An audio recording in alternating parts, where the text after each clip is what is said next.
ဟောဒီ model က Acer Travelmate B214.53 เนาะဒီကောင်မှာကဒီလိုမျိုးပေါ့နော်load driver ဆိုပြတာဒီကောင်အရင်ကျွန်တော်တို့ဘာလုပ်မလဲဆိုတော့ဒီ load driver နေပြီကျွန်တော်တို့ဒီ browse တွေက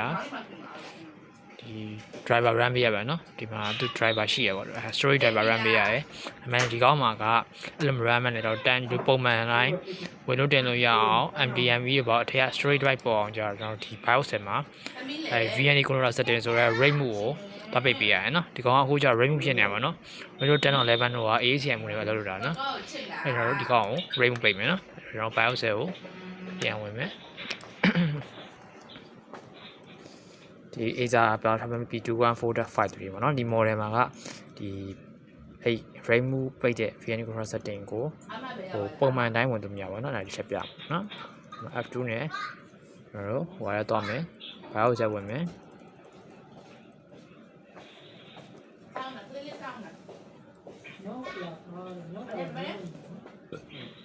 BIOS ချက်ရောက်ပြီနော် BIOS ချက်ရောက်ရင်ကျွန်တော်တို့ဒီ main tab အောက်ကဒီမှာနော် main tab မှာကျွန်တော်ဗာနှိပ်ပဲဆိုတော့ control ရယ် S ရယ်နှိပ်လိုက်နော်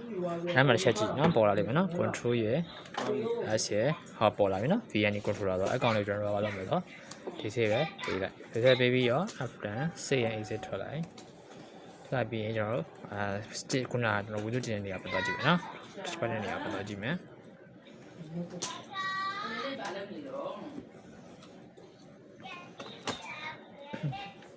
ဒီ Windows 10ပေါ့ဒီ Acer B214.53 မှာကတော့11ညံဖြစ်တဲ့အတွက်ကို remote on နေပါတော့ဒါပေမဲ့ Windows 10နဲ့11ကျတော့ AACM နဲ့ပဲကောင်းကောင်းလုပ်လို့ရတာပေါ့နော်ဒါပေမဲ့ remote on နေ Bluetooth connector တော့ဖြစ်တယ်ပေါ့နော်ဆိုရင်ကျွန်တော်ကိုပြန်သွားမယ် Windows 10 11ကတော့ AACM နဲ့လုပ်လို့တာပေါ့နော်ကို AACM ဖြစ်သွားပြီအဲ့ဒါဒီခုနက storage driver run ရမလို့ပဲနဲ့ကျွန်တော် internet partition ပိုင်းနေမှာပေါ်လာလိမ့်မယ်နော်ဒီကကျွန်တော်တို့VNA controller setting မှာပိတ်တာကဒီ Acer Travelmate မှာကဖြောက်ထားပါတော့ control S နဲ့ command ရမှာပြကြတယ်နော်